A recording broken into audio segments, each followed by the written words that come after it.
Hi, welcome to Culturally Determined. I'm your host, Aryeh Cohen-Wade. My guest today is Kaitlyn Tiffany. Kaitlyn, could you introduce yourself? Yeah, hi. I'm a tech reporter at The Goods, which is a new website on Vox.com. I guess it's a new sub-brand on Vox.com. And excited to be here. Yeah. Thanks for coming on today. So we're going to talk today about an article you wrote recently for Vox, which we'll link to below. The headline was the Homebody Economy Explained. I wanted to talk to you about it because I thought it was really interesting and also kind of resonated with things that I've noticed in my own life and in the culture at large. So what is the Homebody Economy?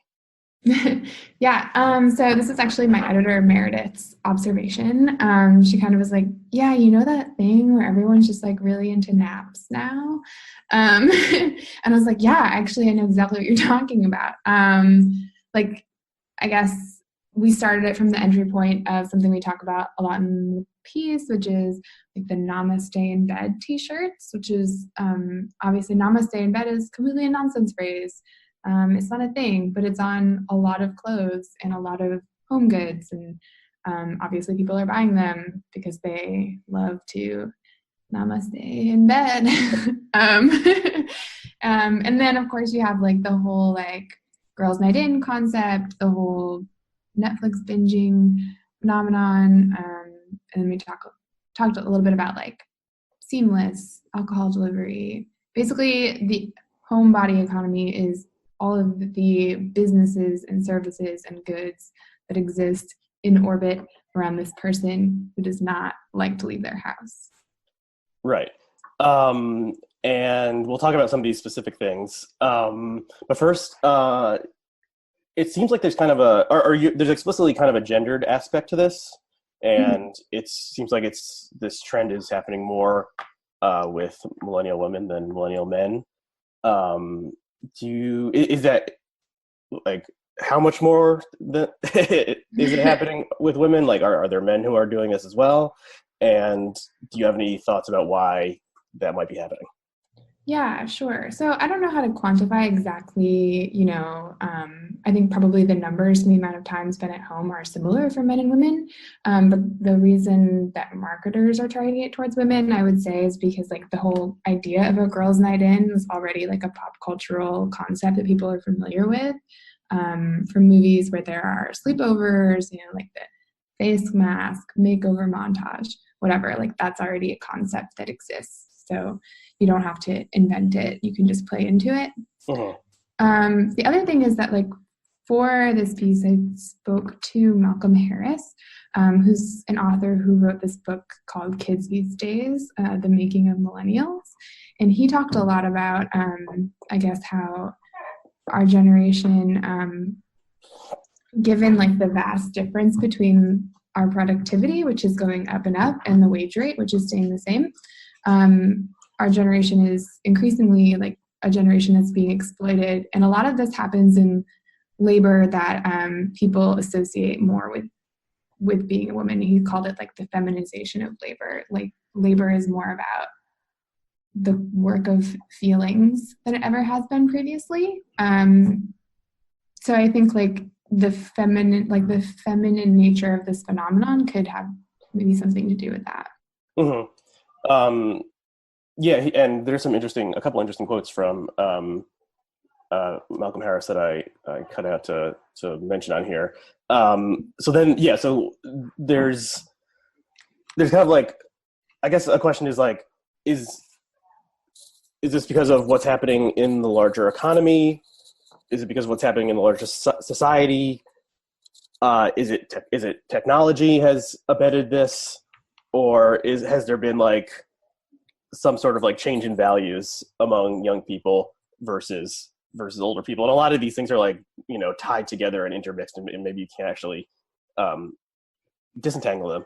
But one of the quotes from Harris was, he says, I think it's basically just a happy face on declining living standards, like how we all supposedly love tiny houses. We don't love staying home. We're tired and anxious and alienated and have a historically low stock of free time in public common spaces. Yeah. I mean, like, I loved that quote. I loved talking to him. He was super smart. But yeah, I think that's fair in a lot of ways. People kind of like eye roll at millennials spending money on takeout, but previous generations were spending their money in like going to restaurants. Millennials spend significantly less money on alcohol than baby boomers did. Things like that, like going out is expensive, staying in is less expensive, and glamorizing it in this way is like useful so that you don't just feel like, yeah, I have no choice but to be here in my apartment. Mm-hmm. I can barely afford. And also I think like while all of these things kind of hint at like a lot of discretionary income, I think probably there's something to be said about the fact that millennials know that for most of us, no matter what kind of saving we do, we're not going to be homeowners. We're not going to like have all of this financial security that previous generations had. And so, I should spend $5 on a face mask. Maybe the earth is going to blow up before I need to worry about my savings account anyway. So Yeah, so there's this part of it that's like, the world is crazy and the world sucks. I'm just going to stay inside and, do something that makes myself feel better rather than confronting this like crazy outside world, which is logical, I think. So at the top of the article, the photograph is three young women looking at they're sharing a bed together, and they're in pajamas and they're looking at their smartphones, and one of them maybe has a face mask on. But I was thinking like, my wife and I if we have friends over, they stay on the couch. Like we don't all get into bed together. Yeah. And usually when when we're in bed, it's either just one of us or just two of us. So is this like a social isolation thing? Like if it's not truly staying in, if two of the three people are leaving their house to come to your house to put on pajamas and hang out in bed, like that's not staying in for them. That's like that's an outside activity. Yeah. So is this like just a different way of being social, or is it more like people don't want to deal with face-to-face interactions? They just want to stay by themselves. They can use their phone to talk to whoever they want in the world, and there's no reason to leave the house. Yeah, I don't think that like staying home is like, as you mentioned, like you can invite people into your home. I don't think it's like inherently an antisocial behavior. It's not about like removing yourself from people that you already know and like and care about. It's more like removing yourself from everything else, like the bigger thing. I mean, I wish people would like come over and hang at my house more. It's like dirty and disgusting, and I basically live in squalor, so that's why they don't. But like, it would be so nice to not have to go. And you go to a bar, and there's like so much pressure to have fun. It's like, is everyone having fun? Is everyone like a cool and fun amount of drunk? Is everyone like vibing with this DJ? If you sit in your house, it's like, I don't feel like I need to be having the best time, but I'm having a perfectly acceptable time. It's not like as much pressure, I guess. Yeah, I like that. It's accepting lowered expectations of like, this isn't gonna be like a night to remember, but we're just gonna be like, okay, we're all fine here. Like that's good enough. So one of the big activities is that you highlight in your article is skincare, and particularly face masks. Can you describe what those are for people who maybe have never heard of them? I mean, they probably can intuit what face care is, but what particularly like is this iteration of face care and skincare and face masks? Yeah, so face masks, particularly sheet masks, which are really easy to apply because they're usually just like I'm not like a beauty writer, so I don't even really know how to describe the material, but it's like a thin textile that's soaked in whatever oils, serums, God only knows, really. They were originally like very big in Korea and have come over to the US and also it expanded globally as just this thing that's like very easy to do skincare wise. Typically people aren't really looking for very, very specific results from them. It's just kind of for the sensation of like putting something on your face and it sits there for a while and you're like enjoying the feeling of I have something on my face. It's a luxury. I'm cleansing my pores to whatever extent that that's really even a thing. I don't know. I am not trying to diss skincare at all. I 100% hate when people write takes about women are so stupid for believing in skincare. It's mind your own business. Don't you own an NFL jersey? But that's, I guess, the idea behind sheet masks and why they're so popular is they're inexpensive. You can get them anywhere, Urban Outfitters, a CVS, whatever. And it's relaxing. It's self-care. Mm-hmm. There was a piece that appeared in the Outline about 6 months ago that was trying to be the takedown of skincare, and that sparked a backlash among people who were just let me have this. I'm just doing it to feel a little bit better. It seems skincare is scientific. Sunscreen is skincare. So just to say that skincare is a scam broadly is just a ridiculous thing to say. Yeah. Anyway, we don't have to go off on this. Yeah, I think it's but I think it's interesting. It's how did I assume this arrived on the shores of the United States because people saw YouTube videos of Korean women applying skincare and started getting interested in what it was and reading about it, and then they can order it very easily online, which is not something they could have done 20 years ago. So there's a technological side to this, and the changes in the economy have made this something that is easier to do. There's the face mask, which is inexpensive, and then you can buy more and more complex and expensive tinctures and solutions. There's snail slime or something, and I think no one really knows how effective these various things are. But it seems like at worst, you're kind of wasting a little bit of money, and but in a harmless way. But as you note in the piece, if you put the face mask on, you're kind of that's your evening. It's you can't go. You can take a selfie and post it on Facebook or Instagram of you wearing the face mask, and it's funny because you look like the guy from the Halloween movies. But you can't go out walking around with them, so you're kind of committing to a night in of self-care. So a face mask usually takes 20 minutes, but I definitely think you're putting yourself in the position to be well, now here I am in bed, I will stay here.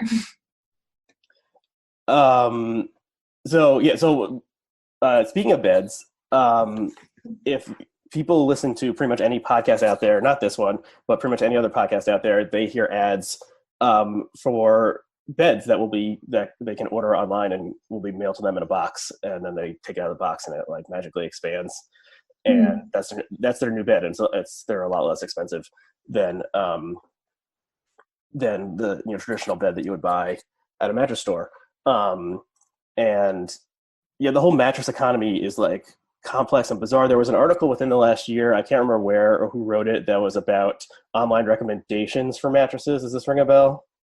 I know that it's a very seedy world where there's lots of shady journalism. Yeah, there'd be a website that ostensibly was reviewing mattresses would actually get a 10% cut of each mattress sold, so that they had a strong reason to give a positive review to the mattress, and all sorts of shenanigans were happening. And I guess previously the mattress industry had been pretty closed, and now these new people are coming in and disrupting it, as they say. And then it's I'd rather stay in bed. I want a comfortable bed. I feel people always wanted a comfortable bed. They probably didn't want a not comfortable bed, but there is this you're just deluged. If you're online, you're deluged by mattress ads constantly. And I was just in a West Elm store, and they have a partnership with Leesa, Leesa, which is one of these online mattress startups.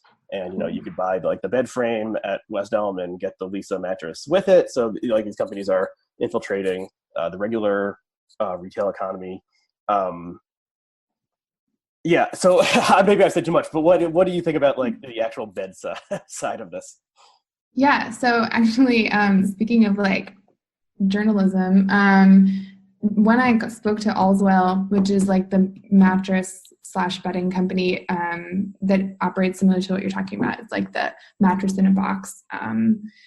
It was direct to consumer, was acquired by Walmart, I believe. When I was speaking to them on the phone, to the president, she like repeatedly told me that she was going to send me a free mattress. And I was like, please do not. I cannot accept a free mattress. Like as politely as I could at first. And I was like, I'm pretty sure that I'm not allowed to take a free mattress from you.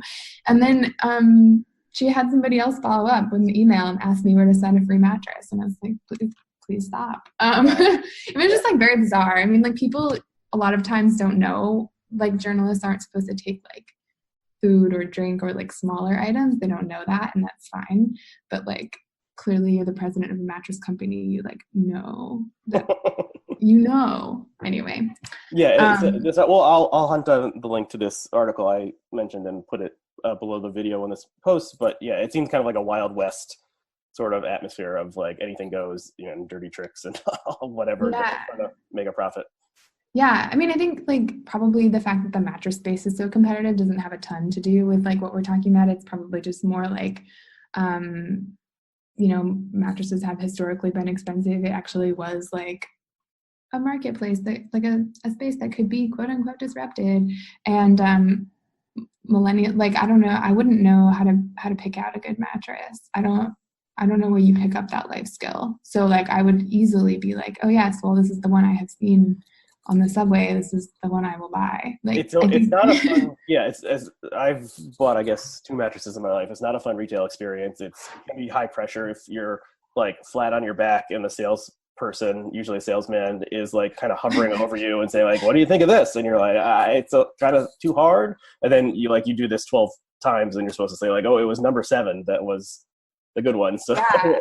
I can't imagine people of my generation being enthused about interacting with a salesperson in that way, considering we don't even really want to like pick up the phone to order a pizza. Right. Okay, so that's a good transition to these apps that summon food to your door. Probably everyone is familiar with this at this point. It's spread through probably the entire country. One thing or I think maybe this is another quote from Harris, is that millennials are ordering from Postmates and millennials are delivering for Postmates. Mm-hmm. It's a low wage job that I assume has no benefits and probably isn't great. So this is like more of the on-demand contingent economy that like Uber and other things like it have helped pioneer. Yeah, it was like would have come off I think as like a tangent to include it, but I think the gig economy is kind of what Harris is talking about when he's saying like an increasing amount of the job market is like service work and work that requires like emotional labor, like presenting a good face, and that is super clear, and especially in apps like Uber and Lyft, where like you're literally rating someone on how much you like them based on like the 6 minutes you spend in their car. So yeah, like there is like this weird tension between like we're being exploited and we're exploiting each other. Gia Tolentino wrote this like amazing piece for the New Yorker about how the gig economy celebrates working yourself to death, by basically boasting in like ads about, like if you're a real nonstop like hustler who's on your grind 48/7, like you could also be a task rabbit and like monetize every minute of your existence. So like it makes sense to me, I guess, like you're very exhausted from doing these like demanding things. You stay in your house and and then you order food from someone and the cycle continues, I guess. So there are these like two sides of the same coin, that people who are driving for Uber or doing deliveries for Postmates or something are rushing around all day long, and they don't, they're not like, if they need to go to the bathroom, it's not like that's they get a 15-minute break or something. They're not paid for that time. And, it generally sucks. And then they, come home and like don't have the energy or desire to go hit the club. Yeah. They just want to watch Netflix. I mean, the entertainment, the streaming entertainment, probably as everyone knows, has changed. Changed our recreational habits a lot just in the past 10 years. When I was a teenager, if you wanted to watch a movie, you had to go to Blockbuster. And of course, Blockbuster doesn't exist anymore. But now, like, basically every piece of created entertainment, movie, TV, music is can be streamed to you directly for free or like a very low cost. So that's this is still like changing the cultural landscape every day. And Netflix, used to be like HBO was the place that won all the Emmys, and now it seems like Netflix is the place that wins all the Emmys. So this is like still being sorted out. But yeah, I mean, it used to, like when Netflix, with the original iteration of Netflix, where they sent you DVDs, like definitely decreased my going out to movies, because it would be like, well, should I see, like, does this really deserve being seen on the big screen for, we're paying like $25 total and we have to go out and deal with people, or should we just wait 3 months to to get it from Netflix on DVD? And I don't want to sound like a crotchety old guy, but the other thing I remember from my childhood was that it used to take a really long time for a movie to, the length of time between the movie left theaters and went on VHS or DVD was very long, like a year or more. And I remember specifically that it was like a big event when Jurassic Park finally came out on VHS. Like it was like a year and a half, and and I was in 4th grade at the time, and we were all like desperate to see Jurassic Park again. But it like kept on not showing up at Blockbuster then, and then it finally did, and it was like a celebration. So that world is been totally like destroyed by online streaming. And then we had this brief this past year, we had this brief period of total insanity with MoviePass, which really got me and my wife going to movies way more than we ever have before. And probably everyone has heard of this, but it gave you, for $10 a month, it gave you basically unlimited movies. And then it started, in the business model, seemed totally unsustainable. And then it started like blacking out and saying you couldn't go see the popular movies. And then they like totally switched the model around, and now you can see like 3 movies for $10 a month. But it was like this brief Xanadu of going out and receiving entertainment that will like probably never happen again. So I don't know where we're going with this, but there's all these like experiments and changes, but most of them, except for MoviePass, most of them are encouraging you to just stay at home. Yeah. I mean, I don't know. I think like movie theaters, it seems like there's like a new crisis every year about ticket sales, but ultimately they're fine. I don't know.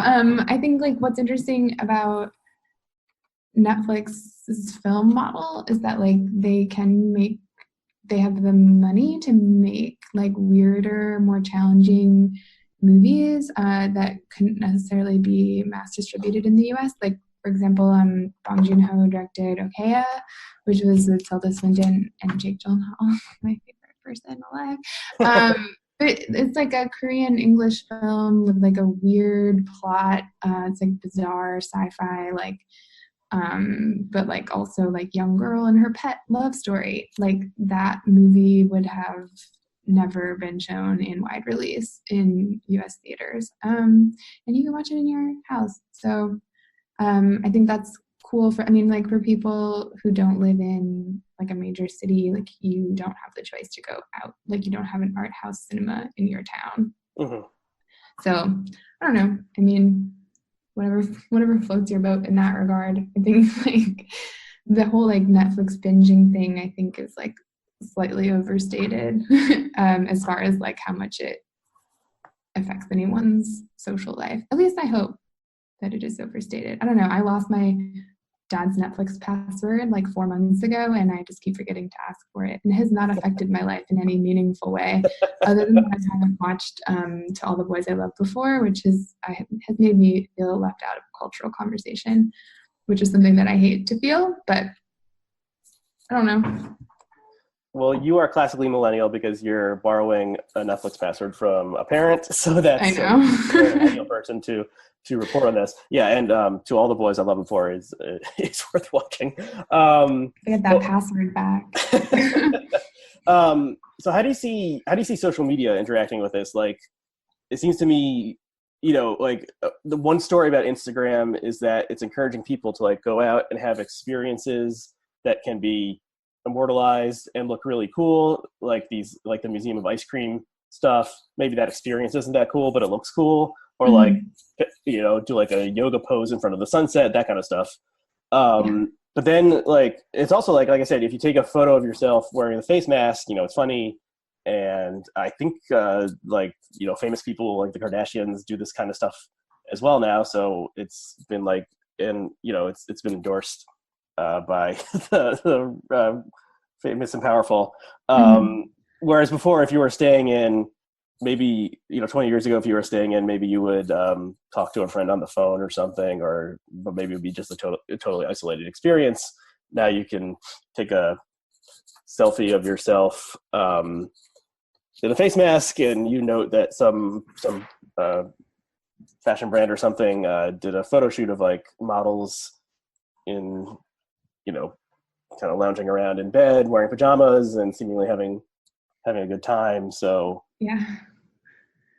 I mean, I had a former coworker who had a pretty like aggressive vendetta against this genre of photography that she called bathstagrams, which is like women photographing themselves in the bath, which she mostly had an issue with when it was like the angle was like, clearly there's somebody in the bathroom with you, like you called someone into the bathroom to take that photo, that is weird. I mean, whatever floats your boat. But I think like the point is that with Instagram, like you can still like, human ingenuity means that we can come up with ways to turn everything we are doing into content, including just like washing ourselves. And also I think like Instagram stories, for example, where people are like on a Saturday night, like putting up posts of them like watching Real Housewives or like reading or like making a plum tart. I find those like really comforting. I think like it's kind of like made the whole like nobody invited me to do anything tonight, so this is what I'm doing thing like less weird. Everyone's like, yep, that was me last Saturday. It happened. Do you want to briefly just describe the Lena Dunham Lenny Letter trip contest, which I thought was really funny? Oh yeah, so Lenny Letter, somebody forwarded this to me because I do not subscribe to Lenny Letter anymore. But Lenny Letter is run by Lena Dunham and her producing partner Jenny Connor, and it's basically just like some essays that are usually written by like a prestigious writer, and then like all the SpawnCon stuff. So in one of the recent ones, they were giving away a trip where you would win a trip to Mexico and then like a girls' night in kit, so that you would like go to Mexico with your friend. It specifically said BFF, so not a romantic partner. And they would give you like some new underwear and some vibrators and like candles, I think, to use in your hotel room in Mexico, which like, I mean, it doesn't sound unfun, but it's also like, why? I don't know. I mean, again, can't say enough. Whatever floats your boat. Across the board, I maybe wouldn't spend my money on airfare to Mexico if I were just going to sit in a hotel room and masturbate, but whatever. Yeah, there's something like dystopian or like Black Mirror-ish about it. Like you're going, taking like a 4-hour plane flight or whatever and going to a different country, and then you're just going to sit on your bed and masturbate. And you can like imagine the Black Mirror montage of like the woman like masturbating in different hotel rooms all around the world when she travels to different places but doesn't actually leave the hotel room. So what is the male equivalent of this? Is it just like playing video games? I don't know. I mean, boys stay home. They play Fortnite. They play poker, right? I don't know. I've Like never online been a poker? boy, Or and I'm like, also not friends with boys, so no, I'm just kidding. Um, I'm trying to think of the one time that I lived with a boy, which was like a friend from college, he mostly just watched BoJack Horseman on an iPad and like played a guitar. I don't know. That's what most boys do. yeah, I mean, it seems like there's limited options for in our gendered world, and at least in this sector, the women have more consumer options in this sector, I suppose. Um, So you mentioned this book. The author's name is Otessa Moshfegh or something to that effect. Hmm. Did you read that book, or did you just? Because I just read I think I read the Gia Tolentino review, and I was like, oh, maybe if I see this at the library, I'll read it. But it's very pertinent to Yeah, this I did subject. read it. Um, I love Gia and I loved her review. I don't know her personally. When I say I love her, I mean it in like Oh, she's great. I think she's one of the best like cultural a critics out there. um, yeah, I did read it. It's really good. It can be like It's called My Year of bleak. Rest and Relaxation. Yeah, it's about a woman. It's 2000 in New York City, and she decides that she's going to like medicate herself with this like combination of real drugs and fake drugs that the author made up, so that she spends like only 1 hour awake a day, and basically she just goes down to the bodega and like buys like coffee and ice cream and some other things I can't even really remember. There's like stages of it. She is asleep for most of the book, which is an interesting way to write a novel. But yeah, I mean, it's relevant insofar as like the narrator is kind of reacting to this culture that she finds noxious, like which is personified in her best friend in the book, who's very like social climbing and interested in money and in like clothes that say something about her class and like attainment. She's like definitely the type of person who's always literally on a treadmill and like metaphorically on a treadmill. So like this narrator is basically going to sleep to remove herself from this culture that she finds like grotesque and worthless. So it seemed like relevant enough, I guess. Yeah, for sure. Yeah, I want to check that book out. My wife recently read one of her short story collections, and yeah, it does seem like very of of the moment. Yeah. I was just thinking like like checking out. There's like an American tradition of like checking out and going to the wilderness and going to Walden Pond or going on the road or something, and that's kind of part of our cultural heritage. Mm-hmm. And is there part of this that's related to that, of just being like, I mean, you're removing yourself from society, but you still have social media, you still have Netflix, and you're not you're not going to live in a hut in the woods. Yeah. As far as like solitude as an on the road type narrative, I feel like maybe that time on the internet has passed. I would have said that about like if I were staying home, staying up all night on Tumblr in 2011, I'd be like, hell yeah, I am learning everything. I am creating culture. Now, if I'm like at home and looking at the internet, I'm probably looking at Twitter and I'm like, this is a nightmare. Why don't we do this to ourselves? Yeah, I don't know if I stay home for self-discovery. Although, like, I don't know, gives you time to journal, I guess. Journaling seems healthy, seems fine. I don't know. Yeah, and mindfulness meditation is also something that's becoming more popular, and some of it is the popularity is being spread via Yeah. apps like Headspace, and that's also you're withdrawing you're withdrawing from everyone else for a brief period of time, and Mm-hmm. yeah, so maybe that factors in. Is there anything else you want to mention before we stop? I don't think so. I think we pretty much like ran through it all. I don't know. I hope people read the Malcolm Harris book because it was really great. In the Otessa book, although she gave this interview to New York Magazine where she was basically said like, yeah, I conned everyone.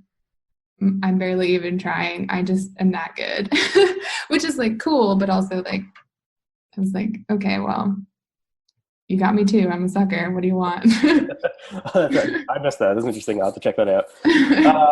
Okay, so if people are interested in seeing more of your writing, where can they find it? At box.com/the-goods. And you can also read all of the other things that coworkers are writing about money and how you spend it, why it matters. I think that's the tagline.